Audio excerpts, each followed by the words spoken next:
Sweden is one of the few places in the world where life feels normal. Bars and restaurants are open. You don't have to wear a mask outside or even inside buildings. Shops and gyms are open with only some limits on the number of people allowed per square meter. The occasional mask wearers stands with hand sanitizers in entry halls, and signs that adhere to social distancing are the only reminders there is a global pandemic. Unlike much of the world, Sweden has been stubbornly resisting business closures, stay-at-home orders, lockdowns, or even mandatory mask wearing. Whether Sweden's pandemic response has been a success or a failure is being hotly debated. Most of the conclusions made are, however, driven by the underlying dogmas of the political spectrum critics and admirers of the Swedish strategy occupy. I'm not interested in tribal reasoning, so I traveled to Sweden on my own to find out how things actually are. And I want to share my experience, observations, and research with you. This is probably the most reasonable and unbiased take on Sweden's pandemic strategy you might stumble upon on the internet. The misinformation about Sweden coming from both the mainstream and new media is rampant. Unbiased analysis is often traded with wishful thinking about what members of different political camps want the Sweden strategy to be, rather than what it actually is. This misinformation especially escalated after Sweden passed a new law on January 8, 2021 that gives the government more powers to impose restrictions for the first time since the pandemic started. For some outside voices, this came as an admission of their own failure.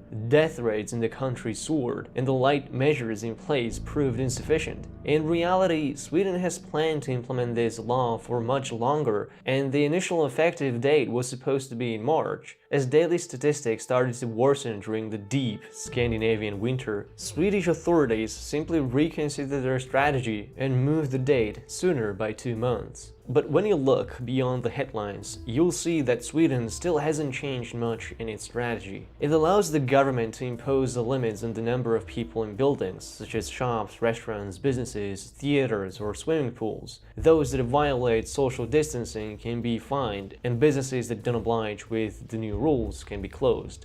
And that's pretty much it. This law is only temporary and the new government powers will expire in September. Swedish health authorities still believe that whatever measures are taken, they need to be sustainable in the long run, rather than hoping for draconian measures to be effective in just a few weeks. Swedes understand pandemic control as a marathon, not a sprint. Back in November, Sweden banned public gatherings of more than 8 people and issued a recommendation to wear masks on public transport during rush hours. Sweden's borders remain open to all travelers from the European Union. Their restaurants, bars, and shopping malls are still open. You can still go to the gym even without a mask. You can get a haircut at your local hairdresser and refill at the nearest fast food. Schools are open, which means workers who have to commute and can't stay home still have a safe place to leave their children in. The underlying policy still relies on individual responsibility to self-regulate, which is based on mutual trust rather than top-down control. Sweden has a point here. Lockdowns aren't so inconvenient for people in the upper middle and higher classes that can afford to stay in comfortable houses. But low-income earners and people living in single-person households suffer the most from mandated isolation, both mentally and financially. The policy of the Swedish government is to trust its citizens to use their own judgment. Sweden's response is standing out when compared with its neighbors, all of whom impose travel bans, mandatory mask wearing, and some lockdowns. Sweden has the highest death rate per capita when compared to Norway, Denmark, and Finland, and not just by a little bit, by several orders of magnitude. While Sweden's death rate is over 100 per 100,000 inhabitants, Denmark sits at 30, Finland is at 11, and Norway has only 9 COVID-19 deaths per 100,000 residents. This is really significant, but it doesn't automatically mean that all countries with strict lockdowns fare better. In per capita death rate, Sweden still fares far better than the United Kingdom,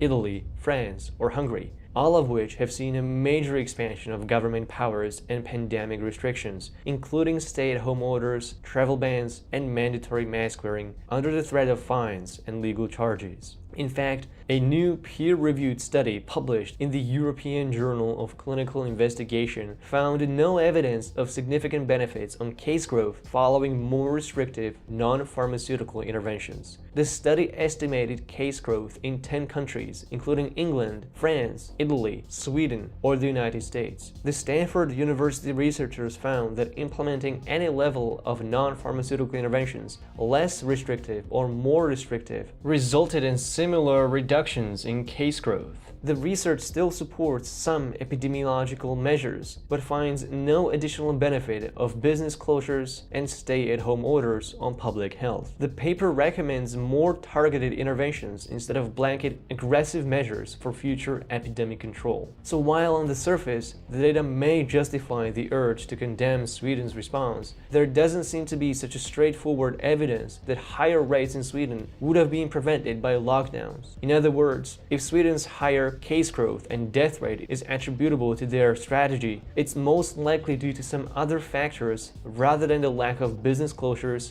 and stay-at-home orders. The pandemic isn't over yet, and things will be much clearer once we have more conclusive data. So I'm holding my judgment until more decisive scientific research is available. None of this means Sweden doesn't deserve its own share of criticism. Despite publicly claiming that Sweden's strategy wasn't based on herd immunity, leaked email communication between Sweden's public health agencies reveal that herd immunity was indeed the intended goal. What is up with these public health authorities lying to the public?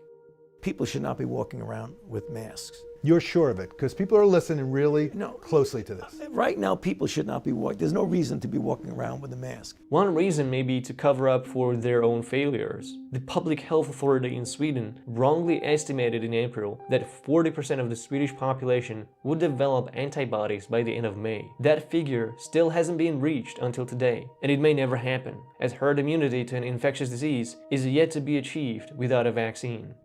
Bad policy advice also led to a tragedy in nursing homes, where 86% of COVID deaths in Sweden were people over the age of 70. Despite caring for the most vulnerable, workers in nursing homes were only advised to wear masks when a patient was sick. Many of the elderly that got sick were denied stay in an intensive care unit because of a triage system. As a result, only 13% of the elderly who died with COVID-19 were admitted to hospital. Sweden did ban the visits to nursing homes by the end of March, but for many of those facilities, it was too little, too late. Despite a well-publicized information about which segments of the population are the most vulnerable, I haven't seen many elderly Swedes wearing masks. I would assume that most would want to protect themselves with N95 respirators, which in Europe can be bought under FFP2 label. These respirators do block out most of the viral particles from entering the respiratory system of the wearer, which can protect against contraction much better than surgical masks. If there was a pathogen in the air that had a double-digit percentage chance of killing me, I definitely want to protect myself as much as possible. While restaurants and bars remain open, the only limitation is on the number of people that can be in them. They also have to close at 8 p.m. Waiters don't have to wear gloves or masks. The government advises people not to go to pubs, bars and restaurants, but since they are not banned, it's rare to find an empty place. No matter how harsh the cold and Nordic weather can get, the streets of Stockholm are always frequented by folks from all walks of life. You'd have to be lucky to find someone wearing a mask outside. The sidewalks are often icy, but most pedestrians seem to be bothered by it far less than me. The public transport works normally. Because there are no lockdowns, people are still using buses, trams, and subway to commute throughout the city. Stockholm City has under 1 million inhabitants, with the county connecting about 2.4 million residents. It's the only cultural hub in the Northern Europe that didn't shut itself off from the rest of the world. Was risking greater case growth and death rates worth the benefits of keeping the country going? Did Sweden's economy suffer more or less than its neighbors from the global pandemic? As I wander the streets of Stockholm, I'll continue sharing what I learned on this channel and my Patreon page. If you like this kind of on-the-ground research and investigation, please consider supporting me on Patreon, where I post more content several times a week and where you can post your suggestions on what you would like to see covered in my next videos. YouTube is refusing to show my content to new audiences and even my subscribers, so make sure to hit the notification bell, like and comment for better discussion and engagement, and share this video with your friends. Thank you.